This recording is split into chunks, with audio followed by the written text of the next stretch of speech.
Join UF Hall of Famer and 14-year NFL vet Shane Matthews every weekday as he brings you all you need to know about your Florida Gators, including news, analysis, and opinions with some of the biggest names in sports.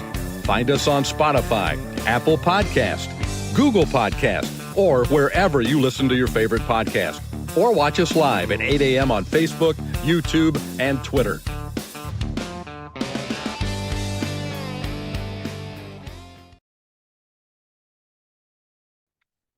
Good morning. It is a live edition, a Thursday edition of PodUp with Matthews in the morning from the International Diamond Center Studios. With locations across the state of Florida, right there in Celebration Point in the heart of Gator Nation, go check out the good folks at International Diamond Center. We have Brent Beaird, and then we'll have Win with JC. If you missed it yesterday, a phenomenal soccer match between Argentina and England. And my goodness, Argentina put it on them in the last few minutes to advance to the World Cup, and they will face Spain. We got the British Open going on right now, and we just finished up ACC Media Days, and SEC Media Days crank up next week. Let's go to the Titan of our Highliner man, our college football analyst and Heisman Trophy voter. Brent Beaird joins us. Good morning, Brent. How are you?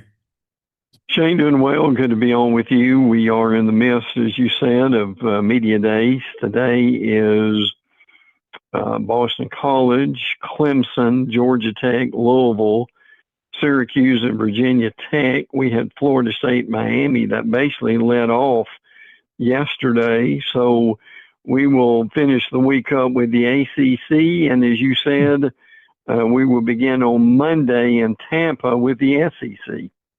Yeah, speaking of the ACC, Brent, anything come out of that? Any breaking news coming out of the ACC? No. Unfortunately, the reality for these things is it's pretty well cut and dry. Coaches don't like to get into anything real controversial, frankly. I mean, obviously, as you can imagine, yesterday with Florida State in the building, there were a lot of questions about where Mike Norvell thought the team was going. I mean, he was, I think, probably as diplomatic as he could be with it. Talked a lot about quarterback Ashton Daniels and his improvement. Maybe the best player on the team is Deuce Robinson, the wide receiver. So they were on the initial starting of the after Jim Phillips, the commissioner. He was on first. Yeah, I mean, he didn't say a whole lot that was new. I think certainly the rumor has been that North Carolina and Virginia are eventually going to the SEC, and that they may lose Florida State and Miami to the Big Ten or another conference. So you're not going to hear a whole lot about that, and there's not going to be anything official about it. But day one was yesterday, and we got day two coming up today. Yep. Ruse Ogre State Farm Office is a team of dedicated insurance professionals ready to help life go right with the right insurance options for you and your family. Visit ogresinsurance.com. Check out their new office over in Newberry.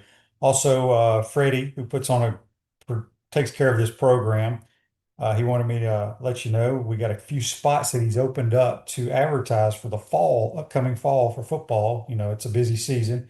Give Freddie a call at 352-284-3733. All right, Brent, we talked about it. SEC cranks up Monday. The universities have all pretty much now announced the 3 athletes are going to take to Tampa. Yeah, the interesting thing about that is they kind of wait until late. Look, I remember, and you do too, I'm sure. They've had the schedule pretty well straightened out, and then they had some players get in trouble the weekend before they went. So they usually announce this thing late the week before, and that's what they did. I won't go into all of them. I hit some of the highlights. Alabama, Xavier Brown, defensive back Ryan Coleman Williams. It used to be Ryan Williams. He's added Coleman to it now. wide receiver, and Bray Hubbard, the defensive back. You've got Byron Brown, which will be interesting for Auburn. And also you've got for Florida, Jane Baugh, then Miles Graham, linebacker, and then Vernell Brown at wide receiver. Trinidad Chambliss will be coming for Ole Miss at quarterback. Will Echoes at defensive tackle. Keywan Lacey at running back. So they've got their two big offensive stars who will be there. John Mateer at quarterback will be there for Oklahoma. And for as Texas is concerned, Arch Manning would be there. He's kind of a veteran of these things now. Colin Simmons, the defensive end. So, again, Shane, for brevity, I won't go into all of them, but just wanted to hit some of the highlights there. We got a texter from Gator Josh and Mama.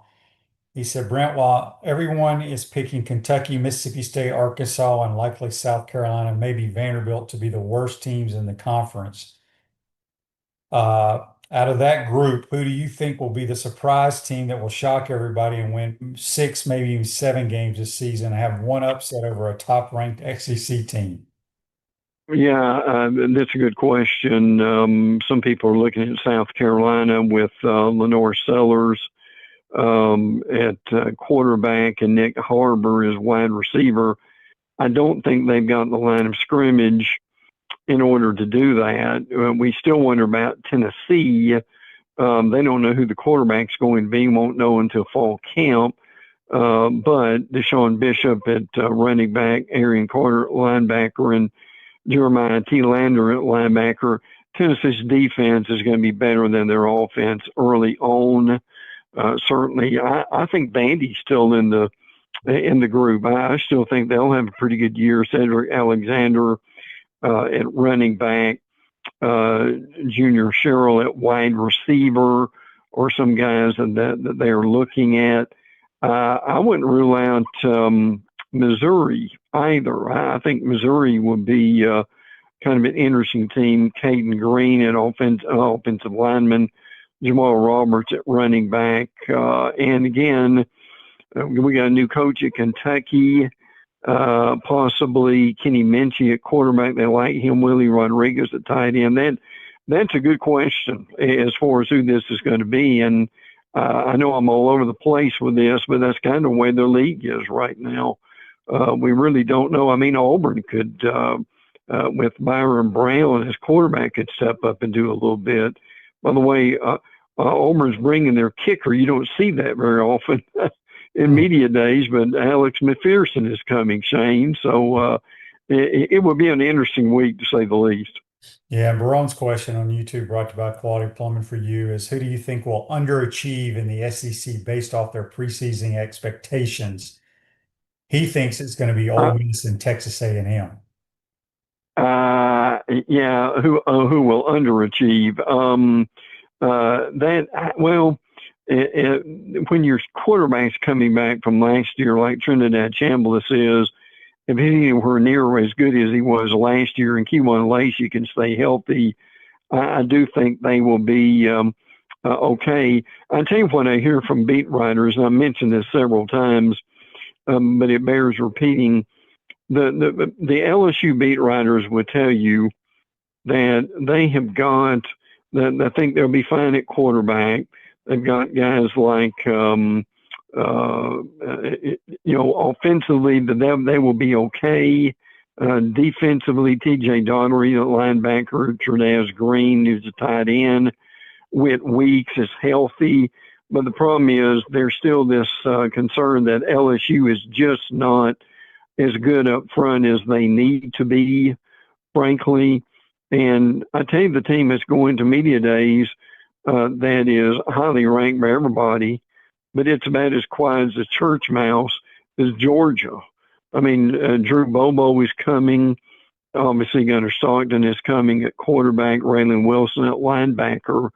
So, Shane, if you can go to media days and have no one talking about you very much, I think, frankly, Kirby Smart will love that, wouldn't he? Yeah, for sure. it'll be anxious. I'm anxious to see because I didn't think Ole Miss had a good offensive line either, but I think they coach around it. I think good play Yeah, callers can coach sure. around it. So we'll see what happens in Baton Rouge. That first game will be crucial for them. All right, Brent, It let's go will. in the league. What's going on in Tuscaloosa? Yeah, they're excited about Media Day that's coming up too. Alabama so far has been, I think, with they got to figure out the quarterback, and I think they will. Keelan Russell and Austin Mack. Russell's a redshirt freshman. Mack is a redshirt junior. They're competing for the job. And the offensive line has gotten to be better. I mean, the offensive line really did not help the running game, which was 123rd in the nation last year, which is frankly unbelievable for Alabama. But that's the thing that you got with that. They've done okay, I think, in the portal. They did not get Hollywood Smothers from North Carolina State. He went to Texas with that, but I think what they've got so far, the staff stayed intact with Kalen DeBoer. So I think they're pretty well where they need to be at this point. Just kind of no one talking about them as they get ready for fall practice. But I think we know where they've got to improve, which is on the line of scrimmage, really on both sides of the ball. Yeah, the Arkansas Razorbacks, Brent, I think they have the most difficult schedule in America. Yeah, I don't think yeah. I think they're going to be maybe the worst team in the league. That's just my gut feeling. Well, yeah. Now, well, look, you're not alone because every prediction book that I've seen so far has got Arkansas last. Mm. Is the problem with this? Obviously, Ryan Silverfield comes in, and he's got a major job to do to dovetail with what Shane is saying.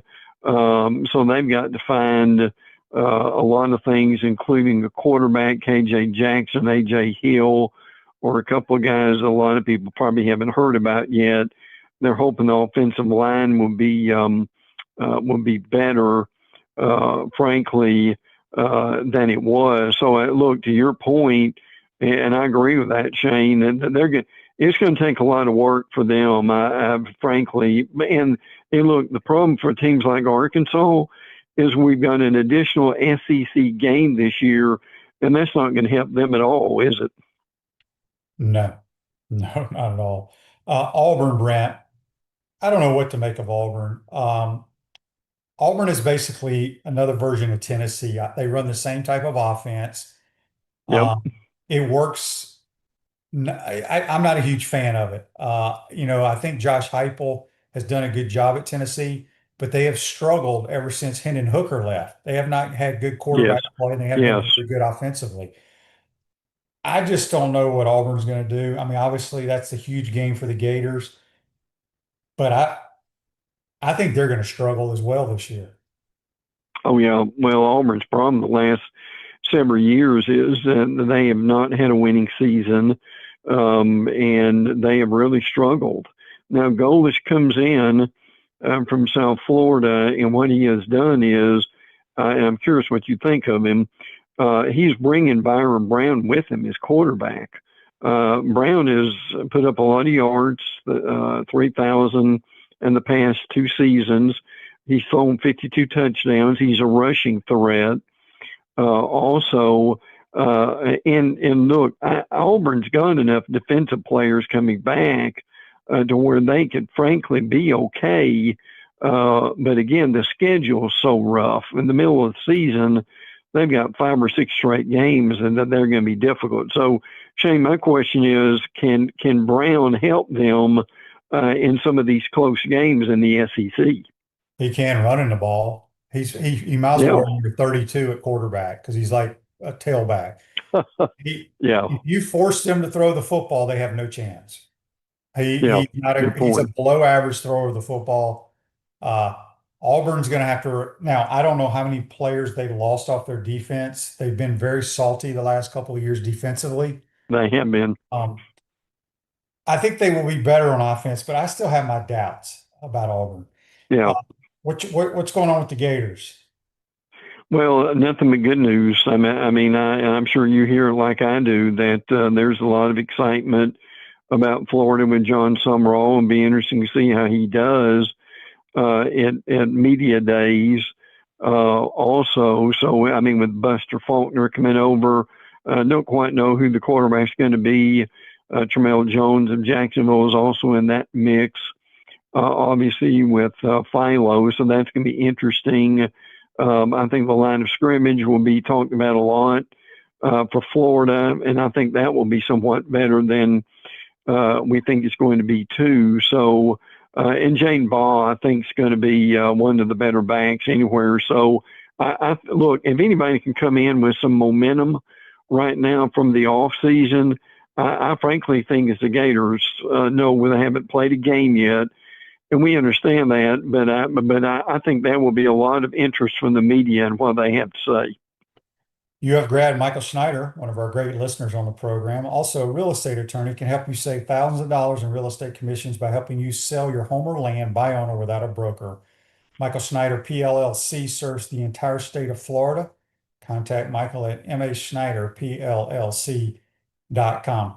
All right, Brent, you mentioned earlier, it's like Georgia is just flying under the radar.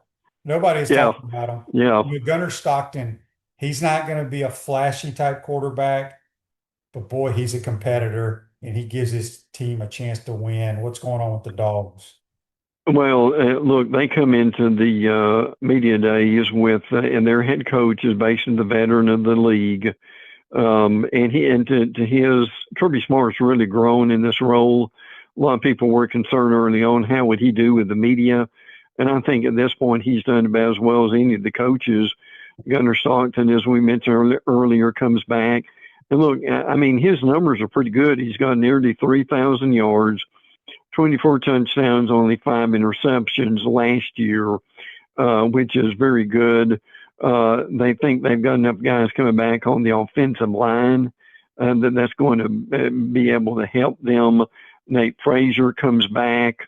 The reality, but still, I mean, people are just kind of ignoring Georgia, even though when you look at the preseason magazines, I mean, the top two teams in the league are Georgia and Texas, which means both of them are in the top 10, if not the top 5.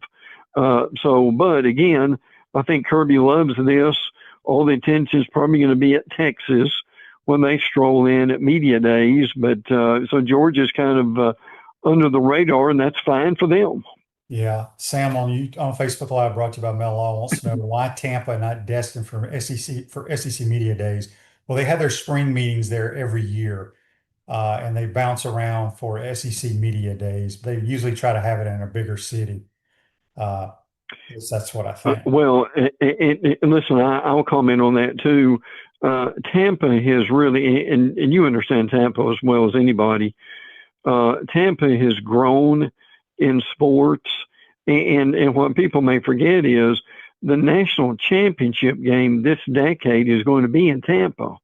It's going to be in Miami and Tampa back-to-back years, which is going to be great for the state.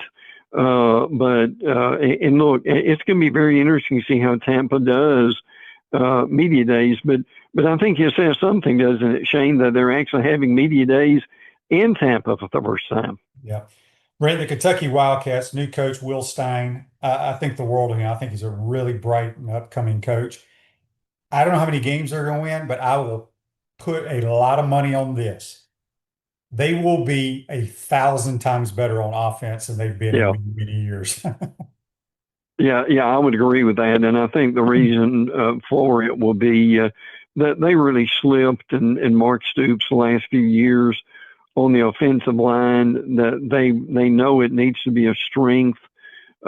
Frankly, they made a big splash with Tennessee tackle Lance Hurd, transfers Colton Price from Baylor, and they also got an Ohio State transfer too, whose name I can't pronounce. But at the same time, no, I'm with you. It's going to take them a while. And they've got a big game early on, Shane, in September with Alabama. So that will be kind of a way to measure how they're going to be going. But Stein has been well received, and I think there's as much excitement going on at Kentucky right now with Stein and this team as I've seen in a long time. Yeah, LSU Tigers, you talked about them earlier.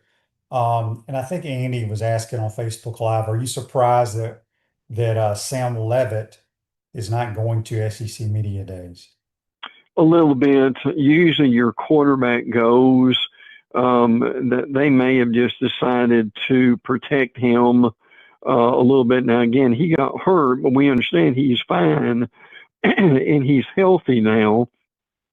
So, but I would agree with that. That is very unusual when that happens. But again, and I'll repeat this, is there's questions about LSU as good as they need to be on the line of scrimmage, and I'm sure that will be one of the main things that Lane Kiffin talks about. Yeah, the Oklahoma Sooners made the playoffs last year.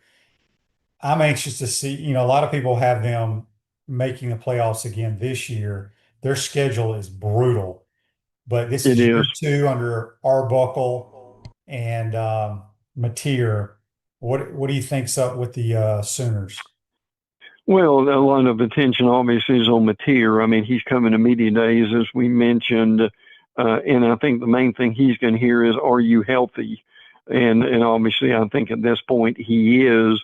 And Shane, you played on all levels, and you know if you're a quarterback and your thumb and your hand is hurt, you've got a problem, and that was a real issue for him going on. We know they'll be good defensively.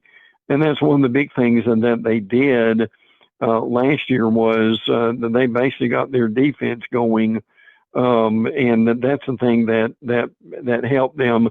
As Shane said, that they did get the game in the playoffs. They lost to Alabama after being ahead like 17-0.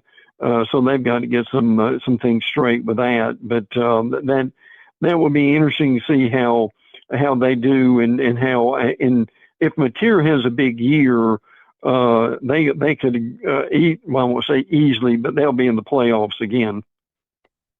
James from Tupelo wants to know, Brent, do you think the Ole Miss Rebels make the playoffs this year? They very well could.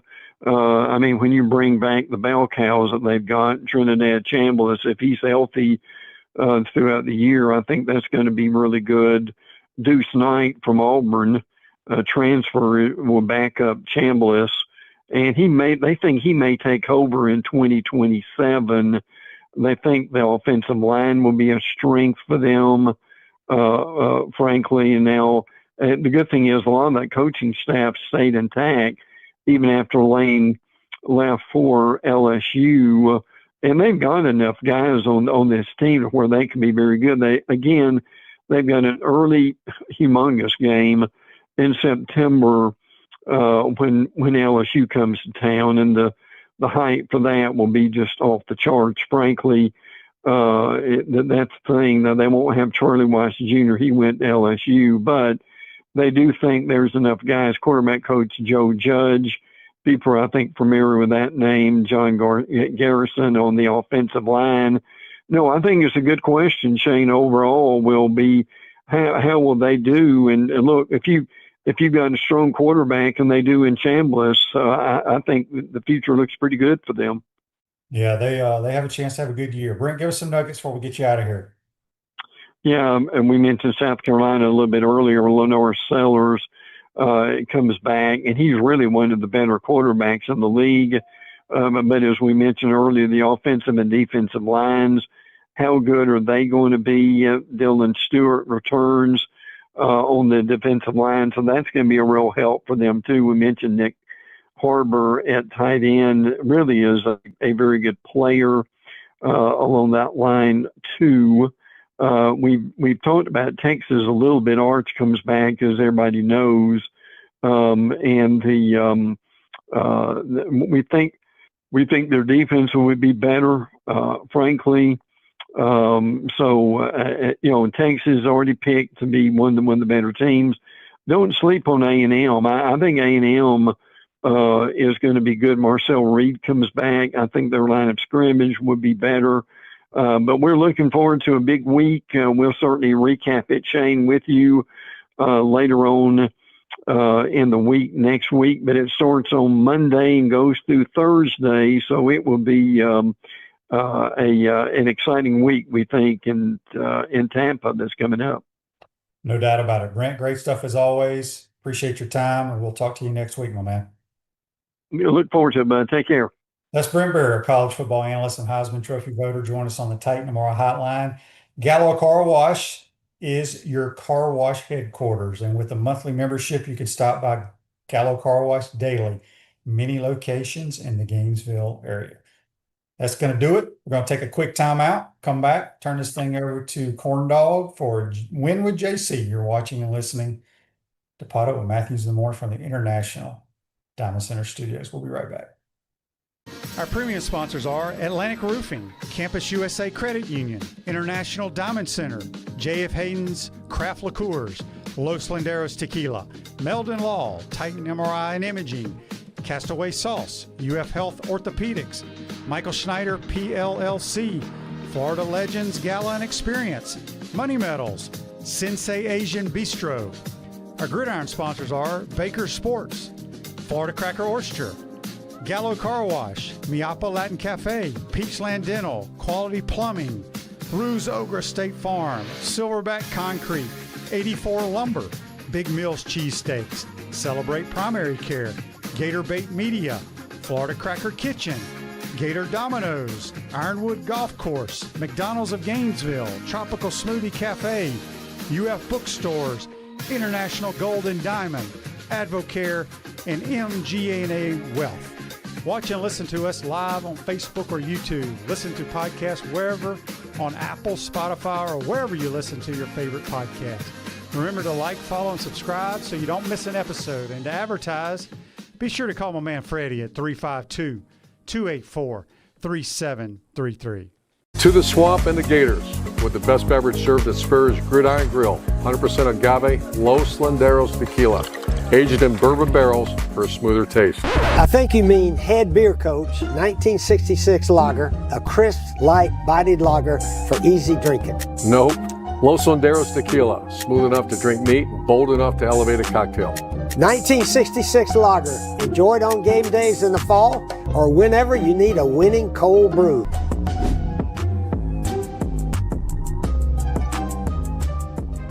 When the late, great Charlie Daniels would need a place for jewelry he could trust, he turned to International Gold, Diamond, and Watch Exchange. Hi, I'm Charlie Daniels, and I live in Tennessee, but when I get ready to do something serious about jewelry or a gift for my wife or somebody, I always get in touch with the folks at International Gold and Diamond Exchange here in Gainesville. There's a lot of reasons for that. One reason is they sell nothing but the best. Find out what Charlie was talking about for yourself at International Gold, Diamond, and Watch Exchange at 3440 West University Avenue and online at igdwex.com. By now, you heard about the Florida Legends Experience and Gala, featuring Gator Heisman greats Tim Tebow, Danny Warfel, and Steve Spurrier, all in one place at Spurrier's Gridiron Grill. Imagine catching a pass or taking a handoff from a Heisman winner, all while supporting Isaiah 117 to help provide safe, loving homes for children in need. Then enjoy an unforgettable evening at the Gala, filled with great food and lasting memories. Don't miss this historic event. Find out how you and your business can get involved at fllegends.com. That's fllegends.com.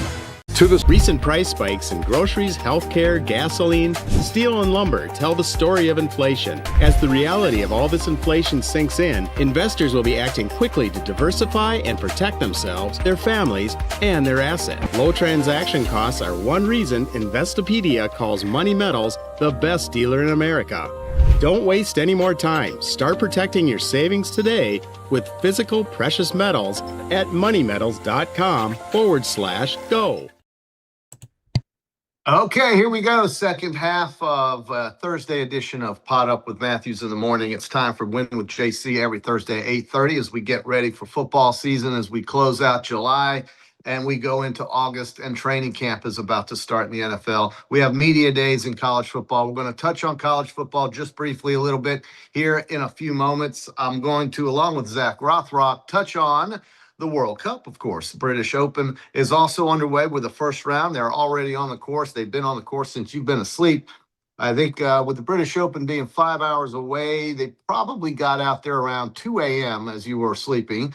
And right now at the British Open, we have two leaders in the clubhouse at 4 under. So all of your first round bets, the number is -4, and that would be a fella named Daniel Brown, along with Sung J M, one of Shane's favorite golfers on the planet. Scotty Scheffler was your odds-on favorite going into the British Open to win it. We got him at -700, that is, or +700, excuse me, +700, 7-1 odds. A little bit longer than what we've seen Scotty here in the past. He did not make the cut last week at the Scottish Open. So right now he's at -3 through 12 holes. We've got Rory McIlroy teeing off at 10:15. We've got John Rahm at -2.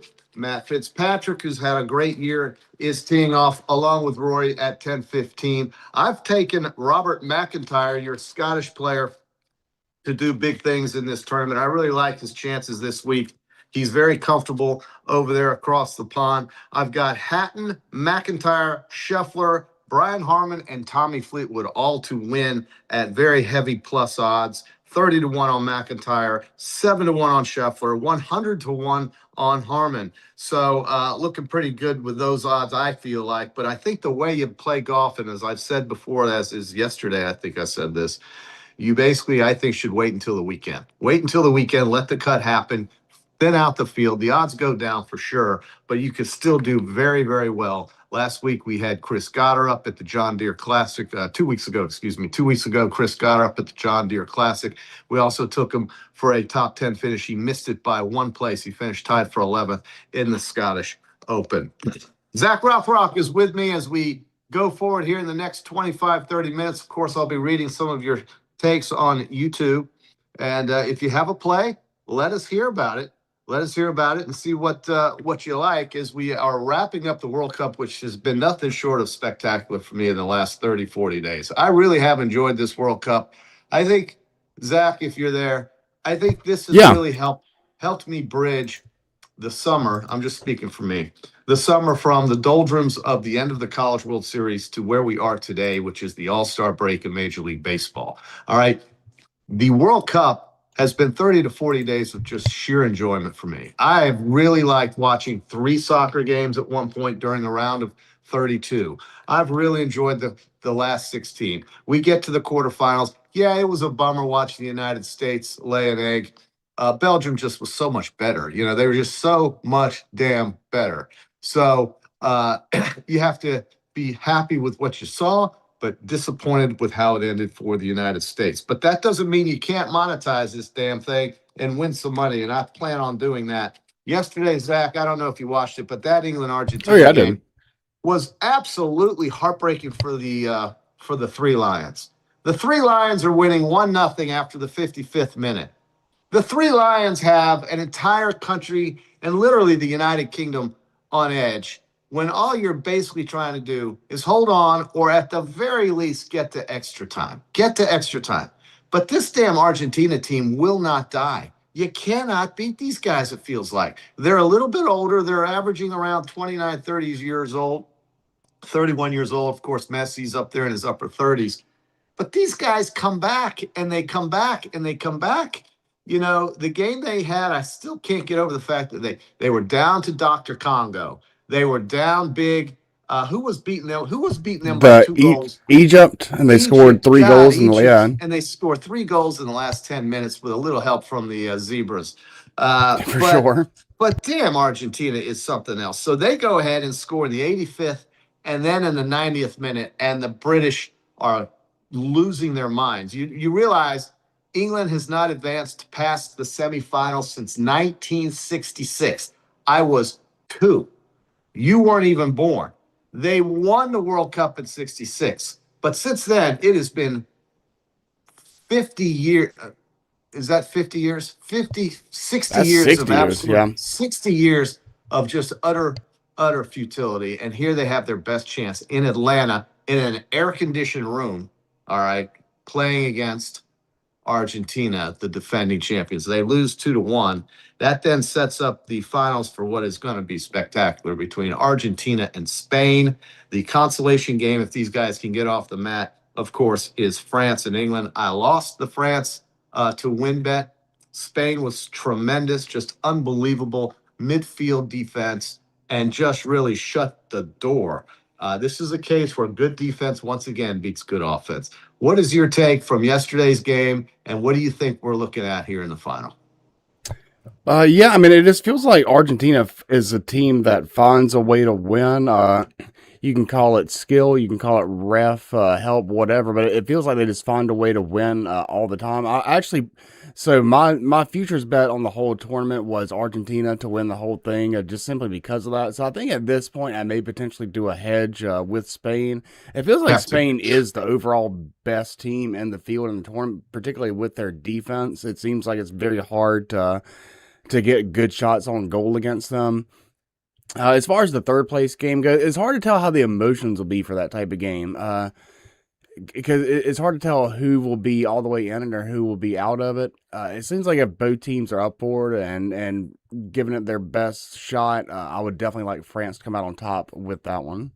I would think so. I think England really, well, they both really wanted it. But the thing is that France, I think on any given day, is just a little bit more talented explosively, or offensively, I should say, with their explosiveness. We'll start with that game. You can get England at almost 3-1. You'd be laying 10 cents to take France. Your over-under, however, this is interesting, is 3.5. Does this mean they're basically just going to free ball it out there, basically, just let it all hang out, if you know what I mean? Because it feels like it feels like most of these games in the World Cup have been 2.5, but I think that almost every game that France has been a member of has been 3.5. So it's almost like they give them a bit of a boost when France is involved in the game. So 3.5 over is -110. You lay 45 cents if you want the under. The tie is plus 275 on Hard Rock. All of this, of course, is based off the Hard Rock app here in Florida. Of course, if you're out of the state of Florida watching this, you may have the opportunity to indulge on FanDuel or DraftKings, of course. To win the game, though, without the tie being in the way, you're laying 2-1 on France, and you're getting back $1.60 on England. I'm taking France if I have to bet this game. It's the first game that they will play on Saturday at 3:00. Then on Sunday, we have the finals between Argentina and Spain. Argentina comes in at plus 260 in regulation, plus 135 for Spain. The tie is 190, over under 2.5, over 130, under is minus 165. A very defensive game, perhaps here, a deliberate game, maybe. Nobody taking any chances. I just don't know. I don't know what to expect other than the fact that France is going to, or rather Spain, is going to lock them up. They're going to try to lock them up and keep the big breaks from happening. And I certainly think if Spain gets up 1-0, that could be the final score. I mean, because I don't see England scoring in the last 10 minutes of regulation time to steal this one from Spain. But how do you know? How can you just discount Argentina in any situation right now? Plus, I have an Argentina jersey from Hard Rock that I got on some boost thing I got. So anyway, I like Argentina. I have futures on them. I did have a futures finalist bet that basically broke me even with the three other losers I had. But that futures finalist bet with Spain and Argentina paid it off. So I'm pretty happy with that. To win the game, though, without the tie, Spain is laying $1.60, and you're getting plus 125 with Argentina. Both to score has been a good bet for me. I had that yesterday in the game. Both to score, laying 20 cents on the yes and the no. This one is hard because I had both to score with France and Spain. Lost.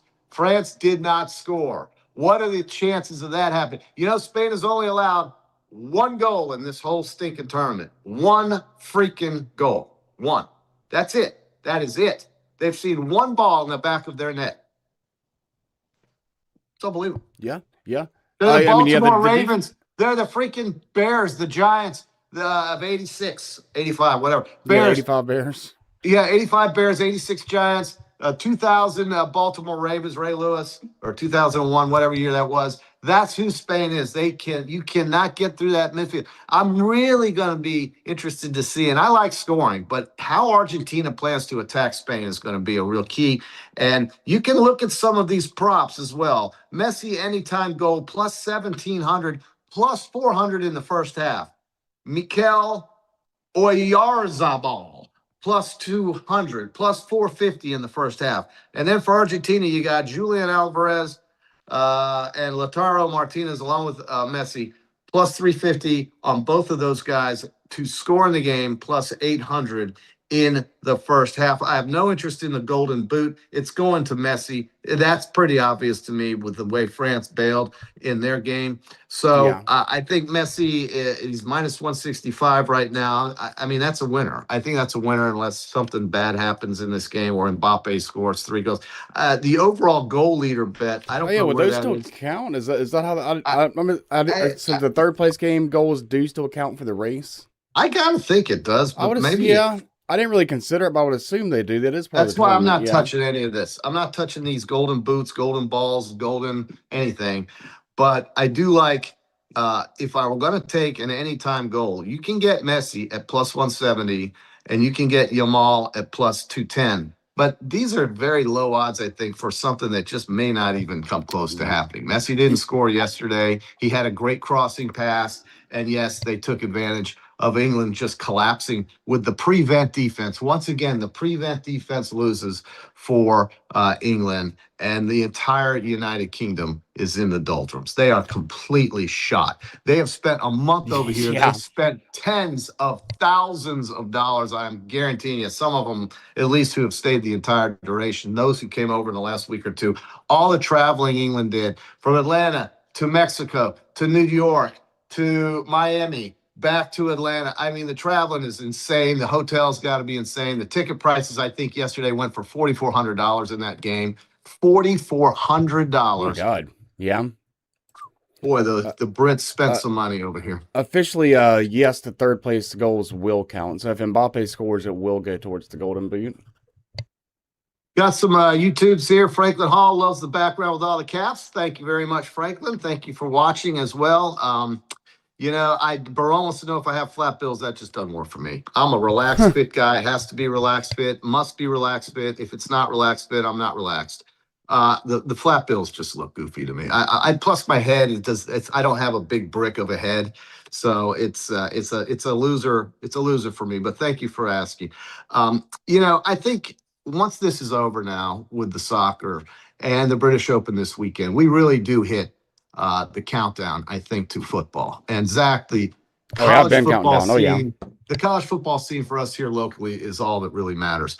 I was looking at, I've said, I think for the last 2 months that my 2 big preseason bet, and I hate futures bets that last for 3, 4, 5 months. I can't stand it. I mean, it's just dead money, right? But I do have 2. Yeah. And my first one, of course, has been the Florida Gators, the Florida fighting Gators who scream Gator bait all day long. They're fans. Over 7.5 wins with this new coach and this new staff and all of these great new players, hopefully. We also have some returning players, Vernell Brown, Dallas Wilson, Jaden Ball. These guys are going to go to media day. Vernell, I think, and Jaden Ball are going to media days, along with, I think, one other. And, it's going to be time to start thinking about that now that this summer sports festival that we've had here is about to end. But my total wins for Florida is 8. Why is that? Well, I think it's the schedule. You take Miami and Tennessee out of it and LSU out of it, and you insert Auburn on the road, not a big deal. In my opinion, it's not a big deal. They're rebuilding that program, but it is the 3rd game of the year. Florida will have 2 softies under their belt with a 2-0 record going in. So right there, you're already looking at over 5.5 after those 2 wins. You beat Auburn. Okay, let's say they don't beat Ole Miss. Fine. All right. But then Missouri is a tough game. Let's say they win that. Maybe they win, maybe they lose. They beat South Carolina. Then you have Texas and Georgia. I don't know about you, but Texas, Georgia, and Oklahoma is a gauntlet. I don't know anybody playing 3 teams like that back to back to back. Maybe Ohio State is somewhere on their schedule. Let's say you win one of those and lose 2. You can afford to lose 4 times. So I've just given you 4 losses. But Kentucky, Vanderbilt, and Florida State, if these guys don't quit, is winnable, and there's your 8 wins. So 8 and 4. Now, Florida State is my other bet. The Florida State Seminoles are going under 6.5. Why? SMU on Monday night at home, that's an L. Kevin Jennings is going to run all over the place. I mean, he's going to run and pass all over Florida State. You've got Alabama, revenge game, no chance. You've got Virginia at home, not a gimme. I'm just counting the losses here. That's 2 already.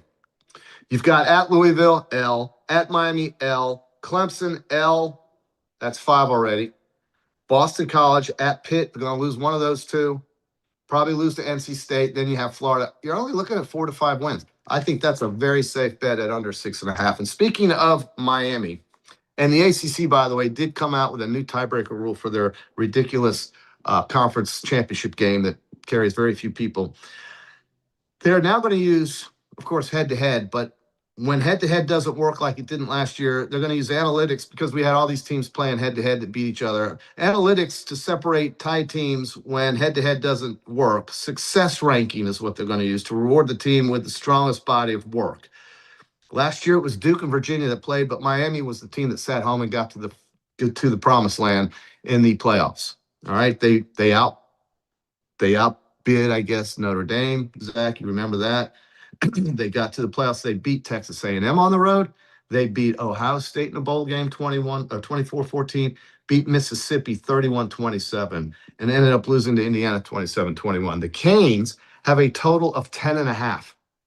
My play on the Canes is under 10.5 because there are 2 games that could really wreck them if you want to get to 11 wins. One, I don't see them winning at Notre Dame, but who knows? And then the other game on the schedule that even looks difficult, for some reason I've got them going to Clemson and having problems. Now, the bet is if they beat Clemson and lose to Notre Dame, you get the over 10.5 because they'll have 11 wins, assuming all goes well against Stanford, FAMU, Wake Forest, Central Michigan, Florida State, Pitt at home, Duke at home. Darian Mensah is now a Cane, not a Blue Devil. Virginia Tech at home, Boston College at home. There's the only 2 games. It's at North Carolina, at Clemson, at Notre Dame. Only 3 games. North Carolina's got nothing. That's a blowout. Oh, yeah, I wouldn't even. Okay, so there right there is 10 wins. It's all going to come down to if they beat Clemson, which I think they can, but if they do, they get the over 10.5. But I'm saying they're going to get upset. And so there you have Notre Dame being the last chance to get to 11 wins, assuming they pick off these other teams that they will be heavily favored about. So Miami is a tough number at 10.5. There are no odds there. I don't know if you can play it. There's no odds. You're laying 15 cents and 5 cents on the over-under. Yeah, there's on the Hard Rock app, I guess because we're in the state of Florida, there's an exclusive bet you can do with the Florida teams. I don't really know what to take with this. Now, my take would kind of be I guess my take would be Miami, but you do either Miami plus 1.5 games or both Florida and Florida State combined wins. And as you said, you think Florida can probably get to 8. I think it'll be hard for them to get beyond 9. And then FSU, I mean, I don't think anyone's gonna be that surprised if they show up with 2 or 3 wins. So I can understand where this would be. They're both minus money, but I just think it's really says a lot about the state of Florida and where people think these 3 programs are, that Miami is a standalone versus both Florida and Florida State in terms of combined wins. But also, I mean, you just went down Miami's schedule. I mean, good Lord. I mean, there's high school teams that are going through a tougher stretches of schedule than that. I mean, you're right. It's at Clemson or at Notre Dame. That's it. That trip to Stanford's going to be nothing. The trip to Wake Forest is going to be nothing. North Carolina's god-awful. So Notre Dame and Clemson. That's it. You can get to 11. Pretty much a 2-game season, Yeah. Now, Florida State, on the other hand, at Alabama, at Louisville, at Miami, at Pitt. I mean, good night. Shut the lights out. There's no chance of them winning 7 games unless we see something very strange that we don't know about right now, which is entirely possible. But I'm taking the under. No, yeah, I'd be inclined to take Miami plus 1.5 in that. Yeah. Yep. Cliff Saunders, we chant Gator bait, but in fairness, our band does play the other team's fight song for their fans. Cliff, that is absolutely right. K. Cliff Saunders. But they've been playing the other team's fight songs since the 70s when I was going with my dad sitting on the 38-yard line, west side. They always play, and back then the band was on the east side, literally on the 40-yard line, about 25 to 30 rows up. The band sat in the middle of the east section, And then they would get out on the field before the game. We'd have Mr. Two Bits do his thing. It was tremendous. It was tremendous. And then we had the big drum come rolling out. Everybody screaming Gator bait. And that's what they should be doing always and forever. And then, I can't agree with our guy, Kevin Brockway. And then we have the fight song for the opposing team. And they put the opposing team on the northeast side of the stadium, down there at the bottom. That's where they had them. Then they had them, because we didn't have the big south end zone, rather, the upper deck. We had bleachers. We had a big bleacher there, and then they put in the lower end of the south end zone. Then they had a very low end in the north end zone. The victory bell was in the north end zone. I'm bringing up all these memories. This is when they had this on the helmet, which is what they have to bring back, by the way. But Shane will block that. So, we had the fans sitting in the lower north section. The band was in the middle of the east side, and they played the opposing team's fight song before the game. Miami, Barone, you're right. They were lucky to beat Notre Dame, but they did. They beat them, and that's what matters. But Miami, I see them getting upset in one of these other games, and the only chance I see that being is maybe at home against Pitt or at Clemson. But the rest of that schedule is candy, man. It is candy. So let's see. K. Cliff once again says UF could win 11 games and still lose that bet that you were talking about. Yeah, very good point with the combined win totals. Yeah. Boy, Barone really hates Miami. I think it's the fact that he lives in Miami or he lives in South Florida, has to deal with those lunatics down there. I do see that, Barone. It's easy to hate Miami. Miami's an easy team to hate for sure. I feel you. I know. I'm just looking at, this is not a good bet. You're getting negative odds on the over and the under. No, it's not. I just thought it was an interesting narrative on the state of Florida and the three teams and where they're at and how they're perceived there. But it's not a great bet to take. No. Florida has some challenges, though. At Missouri is going to be tough coming off the Ole Miss game. And then at Texas is going to be difficult. They'll be healthier when they play that game on October 17th.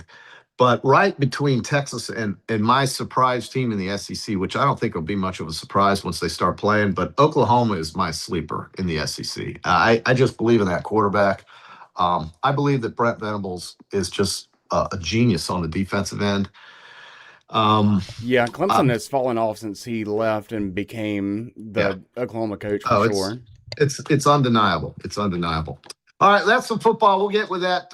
We'll talk more with Shane about that as we go here in the next couple of weeks and months leading into a training camp and practice for both the NFL and college football. I do want to mention, since this is a betting show, we do have action tonight on the diamond. This would be, if I can get to it, the Philadelphia Phillies playing. Here we go. Let's see. The Philadelphia Phillies. Where are they? The Phillies and the Mets. The Phillies minus 130, the Mets plus 110. Aaron Nola is going for the Phillies. He's been a